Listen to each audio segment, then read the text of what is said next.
A gente vai abrir a Bíblia em Romanos, capítulo 4, versículos 18 a 20.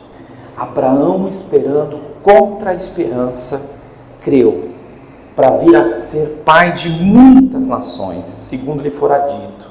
Assim será chamada a tua descendência.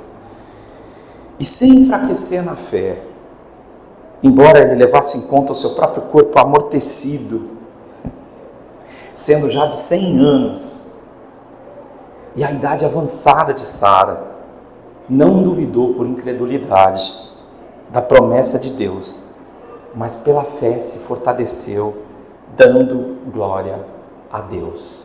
Essa é a história do filho de Abraão, de onde começa a nação judaica e de onde a Bíblia diz que todos os que creem são filhos, né? Segundo o livro de Romanos. E o tema que a gente vai abordar hoje, ele é muito pertinente porque eu venho pensando. Quando a esperança é desespero. O texto diz que a esperança que Abraão tinha, ele não podia mais esperar nela. Ele não tinha mais recurso para poder esperar na esperança. Por quê? Porque ele já tinha 100 anos. E a esposa dele, a Bíblia diz que ela não tinha mais um ciclo fértil possível para poder dar à luz. Então toda a esperança que ele nutriu, décadas esperando uma promessa de Deus, ela não podia mais se cumprir. Então, como é que Deus pode trabalhar quando o que você chama de esperança já não é mais esperança? Já é desespero. Ou seja, desespero é antônimo de esperança, tá, gente? Se você procurar a palavra desespero, poderia ser como desesperança. E falta de esperança é desespero, né? Muito bem, há momentos, gente, na vida da gente, em diversos estágios, não importa a idade que você tem, em que a esperança falha. O amor da sua vida, o trabalho dos sonhos, a religião que tinha gente que não errava, sabe? O papai e a mamãe, qualquer coisa que você achava assim, não, isso aqui é infalível. E a gente é muito movido por paixões na vida humana que até nos cegam. E a gente investe muito nessa esperança e fala assim, não, isso aqui é infalível. Mas aí 2023 vai acabando. E você olha o que você acreditava que ia ser sua esperança e deu errado, né? A gente fez a gente gerou uma esperança que não nasce do próprio Deus. E quando ela nasce do próprio Deus, é o que o texto diz, então ela não pode falhar. Mas quando ela é nossa, ela pode falhar. Partidos políticos, filosofia de vida, o que a gente planejou para a gente ser, para nós mesmos, tudo isso são esperanças que a gente costura na nossa vida. E a desesperança, ela é uma das coisas mais trágicas para a gente viver. Por quê? Porque quando a gente está desesperado, significa que a gente entrou num estágio de completa incredulidade. A gente não consegue mais ter relacionamentos, a gente não consegue ter uma vida familiar saudável, a gente não consegue mais trabalhar, a gente não tem cenário. Eu acho lindo a Bíblia dizer que o pai dessa nação dos que creem, porque é como Romanos chama Abraão, e por isso ele diz muitas nações, porque senão ele diria que ele é pai de uma nação. Mas segundo Romanos, ele é pai de todos os que creem, porque ele foi o primeiro que foi transformado pela fé, porque ele creu. Deus diz, eu vou te dar um filho. E ele esperou décadas por esse filho, e esse filho não veio. Até o momento que não dava mais para ter um filho. E aí o texto começa a dizer que existe uma esperança, mesmo que o seu cenário seja desespero. Em que você olha e fala assim, vamos jogar bem aberto hoje de manhã, apesar de ser de manhã, já vamos colocar um tom menor aqui nisso. Você está preparado para o ano que vem começar, mas você não tem nada para começar o ano que vem. Você não tem uma tessitura de esperança, um tecido para você costurar. E aí você fala assim, e agora, o que eu vou fazer? E agora, como é que eu vou fazer da vida? É sobre isso que a gente vai falar nessa manhã. É sobre isso que eu queria compartilhar com muita gente que, eu acho assim, gente, a gente olha para o cenário mundial e para o cenário nacional, A gente olha para os países que estão em volta de nós e a gente vê que não é um problema nosso só.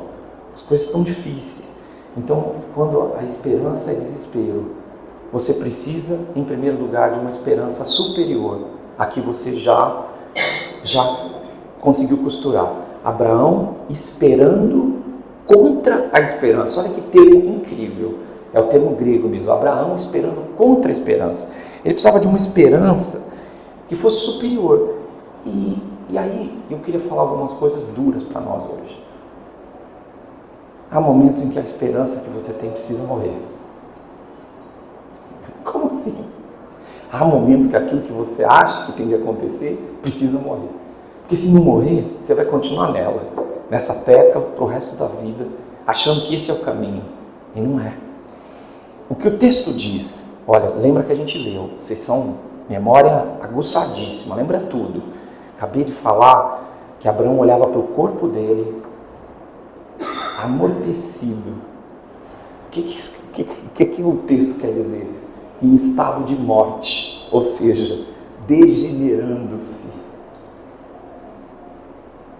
Então há momento que a gente tem que entender que algumas coisas precisam morrer.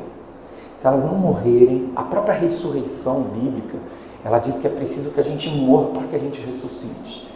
A mensagem cristã é que eu morri com Cristo, logo eu ressuscitei com Ele. A morte de Cristo foi a minha morte. Então, há momentos que as coisas precisam morrer. E o que acontece com a gente? Vamos continuar jogando muito aberto. Se você continuar mantendo uma esperança que não está baseada em Deus, que é o que você gostaria que fosse, você quer transformar, dizer que o deserto não é deserto, que a água não é água, que o calor de 40 graus não é calor de 40 graus, você pode fazer o que você quiser.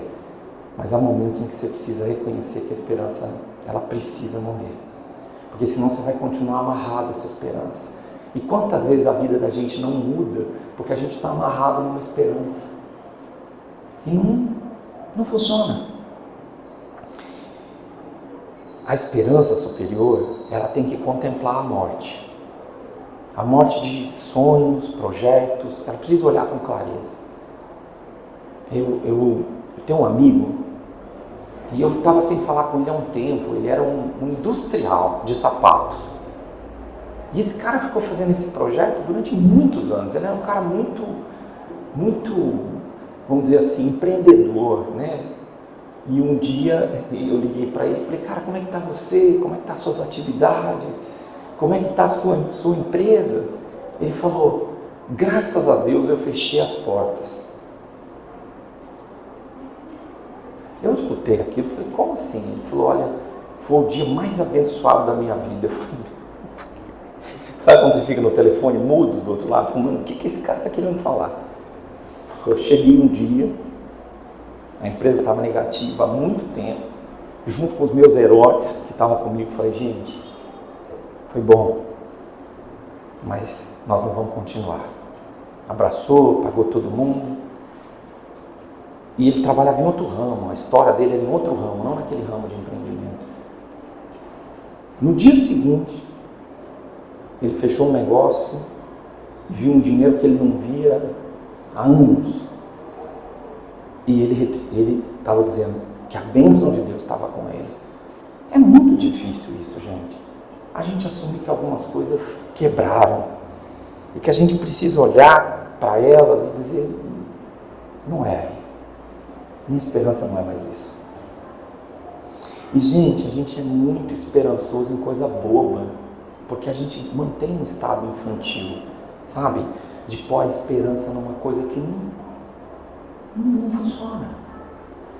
E só posso haver ressurreição quando eu contemplo a morte. E algumas coisas não vão ressuscitar. Já pensou? Ressuscitar coisa ruim, monstro? Não. Ressuscitar coisa boa, vida nova. Então, precisa haver ressurreição, mas de uma esperança que venha dos céus, que Deus preparou para você e que talvez você ainda não foi capaz de conceber.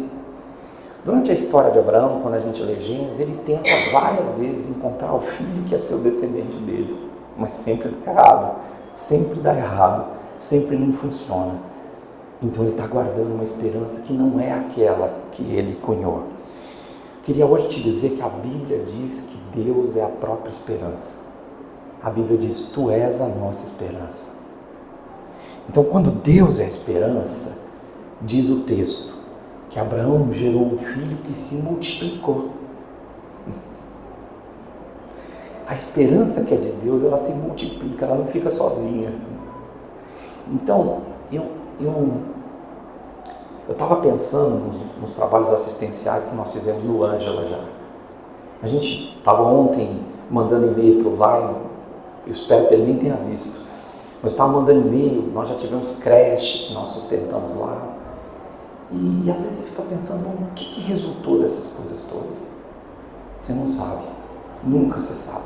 Mas a esperança verdadeira, ela se multiplica. Na vida de uma criança, na vida de um pai, de uma mãe, que muda a sua vida. Às vezes você fala uma palavra hoje, e você está tão desesperançoso, e você vem aqui e traz uma palavra, e aquilo muda a vida de uma pessoa. Sabe?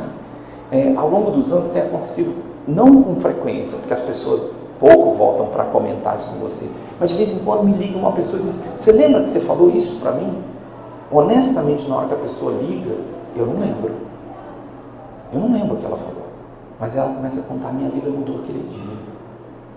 Fala, mãe, então mas não sou eu, é a esperança. É a esperança que muda a vida das pessoas. E ela se multiplica. E ela faz o que é impossível. Então hoje você está chegando aqui, eu estou falando de desesperança, você se associa comigo, sai para baixo, não quer nem tomar o café com a gente, que vai acontecer daqui a pouco, né? Você não quer nem passar por isso, porque você fala, não está funcionando. Mas pela graça de Deus, a esperança que é o próprio Deus, ela vai tornar possível o que é impossível para você. A gente cantou que Deus é soberano. Então Deus não trabalha com o seu possível, Ele trabalha com o que Ele planejou. E o que Ele planejou é melhor do que o plano que você já formou.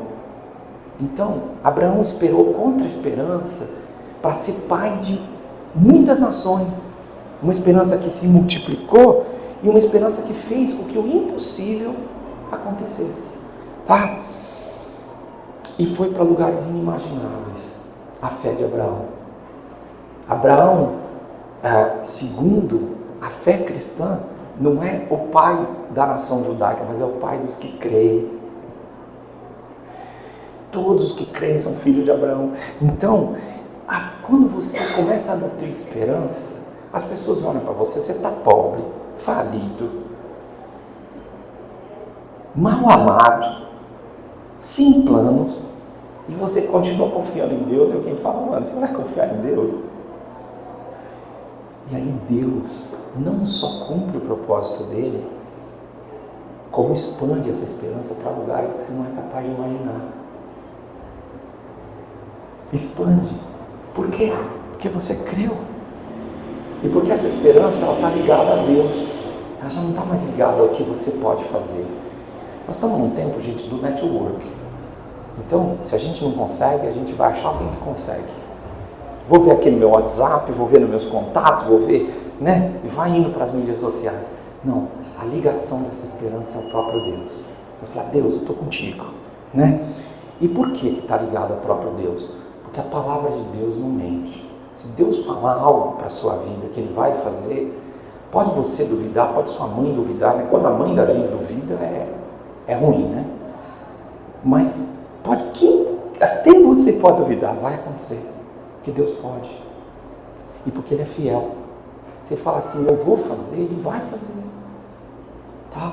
Agora, o que a gente vai ver daqui a pouco é que você pode crer nisso ou não. Porque quando a gente está desesperado, ele não acredita em ninguém. Você já tentou conversar com alguém que está se afogando? Já tive a oportunidade de resgatar a gente se afogando.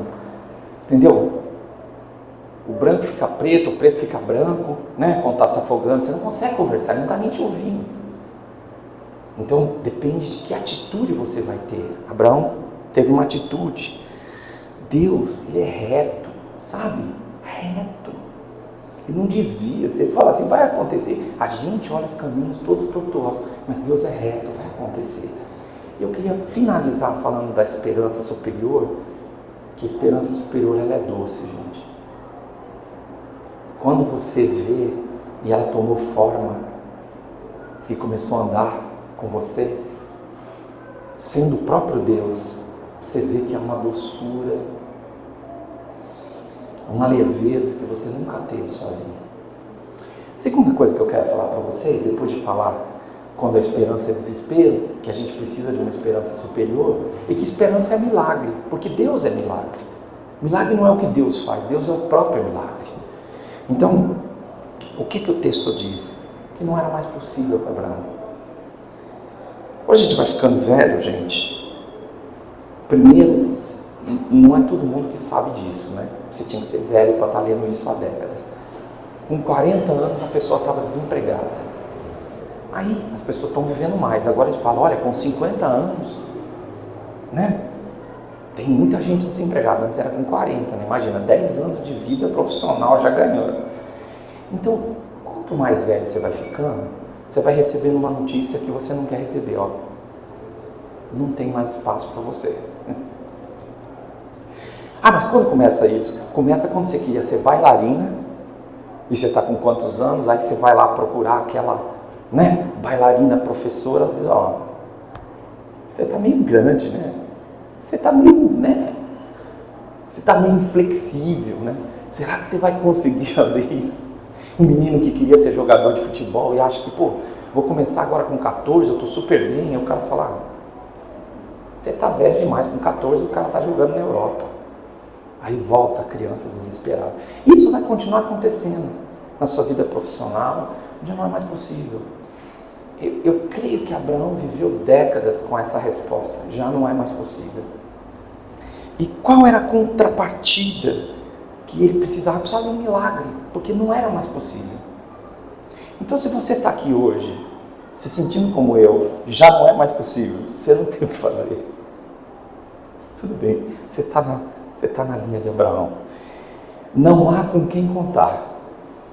Então eu imagino as crises conjugais de Sara e Abraão. Como é que nós vamos fazer? Inseminação artificial? Não tinha, né? Ela tentou uma serva, ela tentou, né? Ismael, que são o pai dos árabes, eles tentaram tudo o que eles podiam, mas não aconteceu. Eles não tinham com quem contar. E às vezes, gente, acontece isso com a gente. A gente não tem com quem contar. E a gente precisa de uma esperança superior, mas a gente precisa de uma esperança que é um milagre. E aí chega um momento que você não tem como negar a impossibilidade. Você fala, não vai dar. Não vai dar. Não tem o que eu possa fazer. Não vai dar. E aí o texto vai fazendo uma descrição que o corpo dele estava amortecido, que a Sara já não podia ser mãe, né? E ele tinha tudo para não acreditar. Claro que vinha fraqueza para ele, desânimo. Nesse momento a sua fé é provada. Você vai desistir ou você vai acreditar?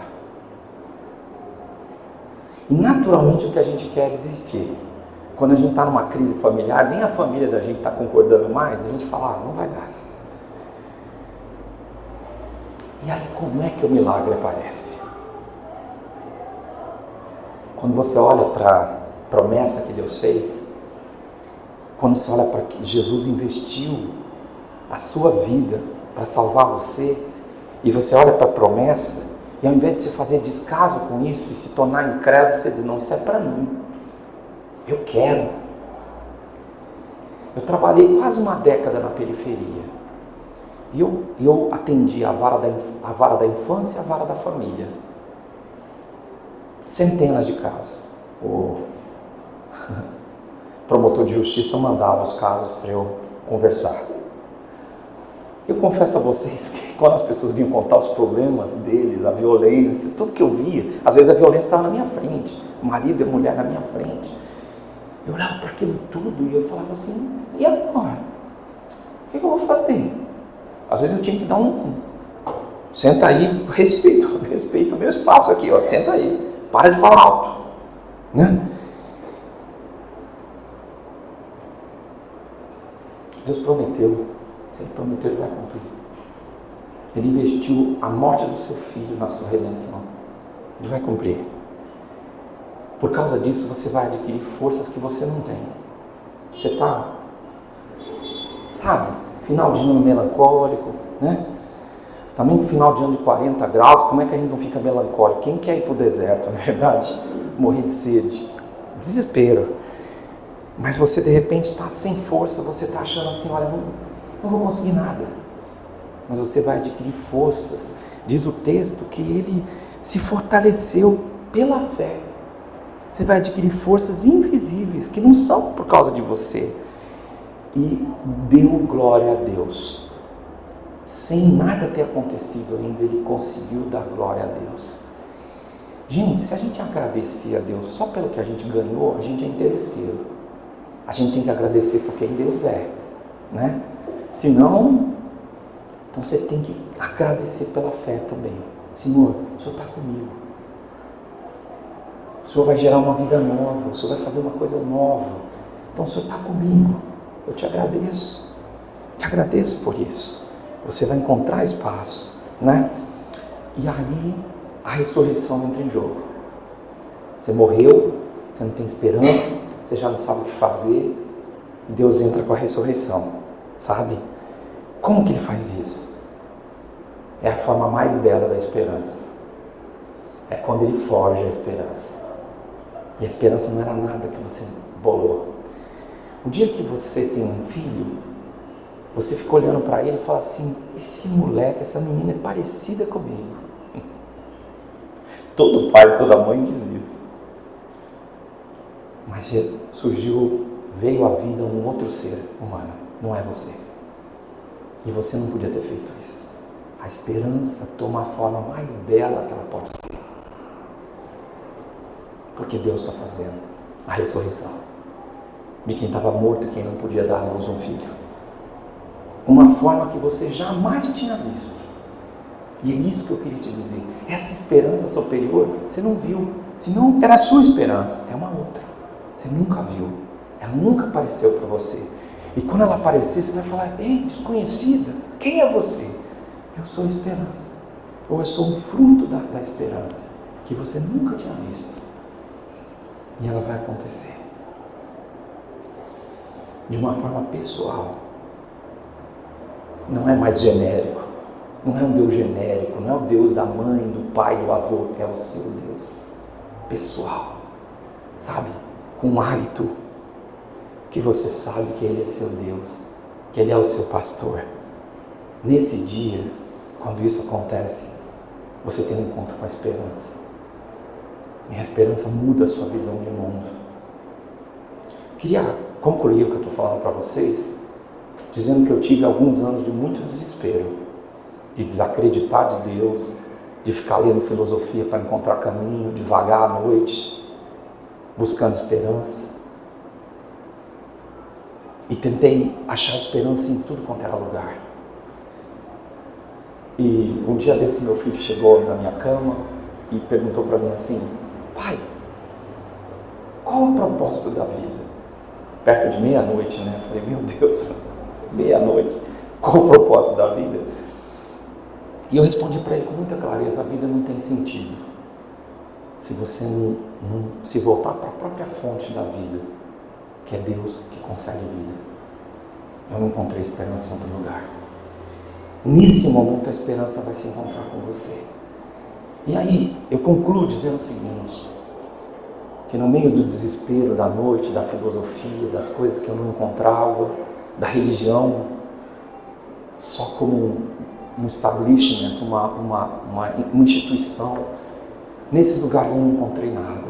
Eu precisava encontrar uma esperança que levasse o resto dos meus dias e que se tornasse pessoal. Eu encontrei no meio da escuridão, pela fé. Quando eu achava que os caminhos tinham acabado e que eu não tinha mais lugar para ir, foi ali que Deus me encontrou.